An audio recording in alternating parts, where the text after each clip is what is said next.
Welcome to This Explainer. Today, we're diving deep into the hidden psychological science behind why you might absolutely despise small talk, stubbornly refuse to ask for help, and just generally navigate the world totally differently from the mainstream. We're going to map out the distinct neurological and environmental blueprints that actually shape these very specific behaviors. All right, let's just jump right into this shared, kind of awkward reality.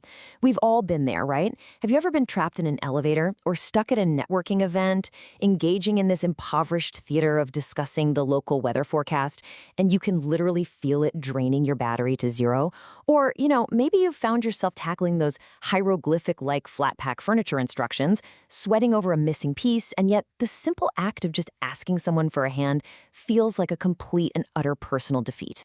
If any of that resonates with you, your internal monologue probably sounds exactly like this. I'll just figure it out myself. Now, to the outside world, you look like an absolute powerhouse of productivity and capability. But internally, this constant drive represents a rigid architecture you can't easily escape. You don't ask for help because on a deep, fundamental neurological level, your brain just doesn't even view it as an option. So, where does this fierce independence actually come from? Let's get into section 1, the ultra-independent mind and what we call the Latchkey Blueprint. We're tracking a pretty monumental generational shift here. Especially for those bridge generations, you likely transitioned from a purely analog childhood, meaning a world entirely without search engines, smartphones, or instant connectivity, into a fully digital adulthood. This created a highly unique generation of what we might call digital bilinguals. You hold the patience of waiting right alongside modern convenience. But make no mistake, those analog roots are exactly where your mental architecture was poured.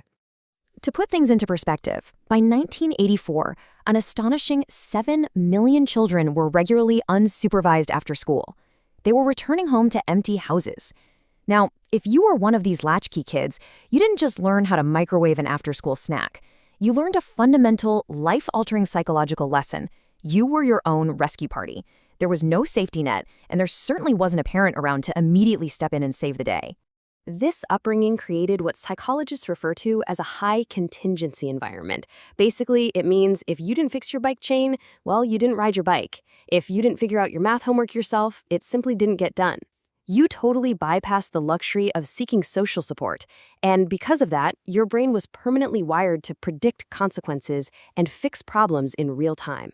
As you entered adulthood, this intense environment forged your competence armor. And honestly, it's a highly logical defense mechanism.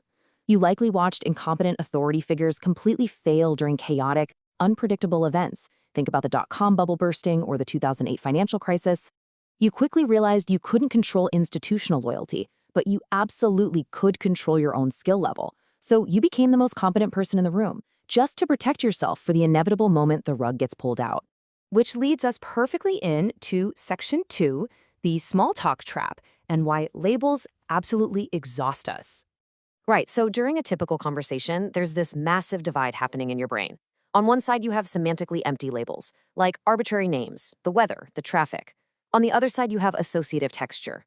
Your highly efficient, self-reliant brain actively, aggressively ignores that semantically empty noise because, frankly, it doesn't mean anything. It vastly prefers the deep associative texture that actually matters. It wants the story behind the person, the emotional attunement, the actual patterns of their life. To really understand the fascinating science behind this, we have to talk about the Baker-Baker paradox from 1987. Here's how it works. If someone's last name is Baker, you are incredibly likely to forget it. But if they tell you they actually are a baker by trade, you'll instantly remember it. Why? Because a profession activates this rich, massive web of associations in your mind. You think of flour, bread, early mornings, warmth. A name, though? A name is just rootless data. Your brain rejects the rootless data of small talk to save precious energy for information that has physical cost and real depth. And hey, if you've ever felt literally physically exhausted trying to remember a name during small talk, well, you can blame the next in line effect. Your working memory is being completely overloaded by your own internal narration. You're hyperactively self-editing, worrying about your eye contact, and desperately preparing what to say next, which is exhausting. In the process, your brain literally bulldozes over the superficial information the other person is sharing. You aren't absent. Actually, scratch that. You're highly present, but you're juggling 6 things at once while someone hands you an arbitrary sound to remember. Moving right along to section 3, lower tribal instincts, or redefining belonging? Chances are you possess lower tribal instincts. Let me explain. For thousands of years, humans used shared rituals to signal tribe membership. Today, that usually looks like obsessing over sports teams or celebrity gossip, what psychologists call parasocial investment. But your dopamine triggers? They're totally different. You prefer direct engagement. You want direct reciprocity, where your involvement actually has a tangible, measurable impact. You invest your empathy where you're an active participant, not just a spectator cheering from the sidelines.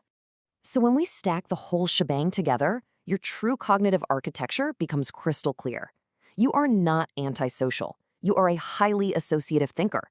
You're a silent crisis manager who relies on a deeply ingrained mechanical intuition to solve problems without immediately Googling the answer. You value deeper encoding and your privacy because you inherently understand that being highly visible often means being vulnerable. And above all else, you demand actual, genuine reciprocity in your relationships. This brings us to our final part, Section 4, You Are Not Broken, the ultimate reframe. And here is the ultimate emotional reframe. You do not have a personality flaw. You simply have a particular architecture of the mind. If you hate small talk, if you loathe asking for help, if you absolutely refuse to follow the crowd, you aren't difficult, you aren't stubborn, and you certainly aren't broken. Your ultra-independence is actually a superpower. It's an incredible survival mechanism forged by a highly unique moment in history that required you to stand entirely on your own 2 feet. So, I want to leave you with this final provocative thought to ponder. Because right now, your self-reliance might just be running on autopilot, occasionally isolating you when support actually is an option. But understanding the why behind your behaviors, really knowing the science of your own mental architecture, that is the very first step toward truly independent.